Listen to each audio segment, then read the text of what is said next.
3 వన్డేల సిరీస్లో సజీవంగా ఉండాలంటే ఖచ్చితంగా గెలవాల్సిన పోరులో న్యూజిలాండ్ అదరగొట్టింది. బౌలర్ల ప్రతిభకు తోడు అద్భుత ఫామ్లో ఉన్న డారిల్ విట్లెజ్ అజేయ శతకంతో వాఖ్వా అనిపించాడు. దీంతో బుధవారం భారత్తో జరిగినటువంటి రెండో వన్డేలో కివీస్ 7 వికెట్లతో ఘన విజయం సాధించింది. సిరీస్ను 1-1తో సమం చేసింది. ఇక ఆఖరి వన్డే ఆదివారం ఇండోర్లో జరగనుంది. 2017 తర్వాత భారత్లో కివీస్ గెలవడం ఇదే తొలిసారి. ముందుగా భారత్ 50 ఓవర్లలో 7 వికెట్లకు 284 పరుగులు చేసింది.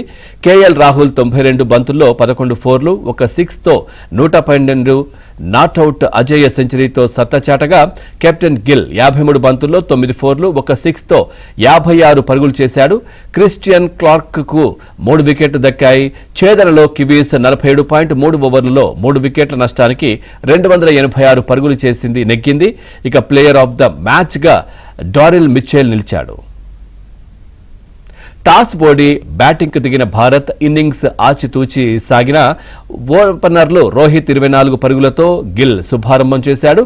ఇక పేసర్ జెమిసన్ తన పదునైన బంతులతో తొలి 2 ఓవర్లను మెయిడిన్గా వేశాడు. కానీ తొలి 5 ఓవర్లలో 10 పరుగులు రాగా ఆ తర్వాత రోహిత్, గిల్ బౌండరీలతో విరుచుకుపడ్డారు. దీంతో పవర్ ప్లేలో జట్టు 57 రన్స్తో నిలిచింది.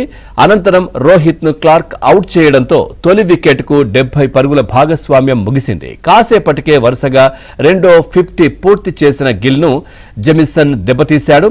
ఆ తర్వాత పిచ్ నెమ్మదించడంతో పాటు కివీస్ బౌలర్లు కట్టుదిట్టంగా బంతులు వేశారు. ఫలితంగా 10 ఓవర్ల పాటు కనీసం బౌండరీ కూడా దాటలేదు. ఇక దీనికి తోడు శ్రేయస్ 8, విరాట్ కోహ్లీ 23లను క్లార్క్ పెవిలియన్ చేర్చడంతో జట్టు ఒక్కసారిగా కష్టాల్లో పడింది. ఈ దశలో రాహుల్, జడేజా ఇన్నింగ్స్ చక్కదిద్దే బాధ్యతను తీసుకున్నారు.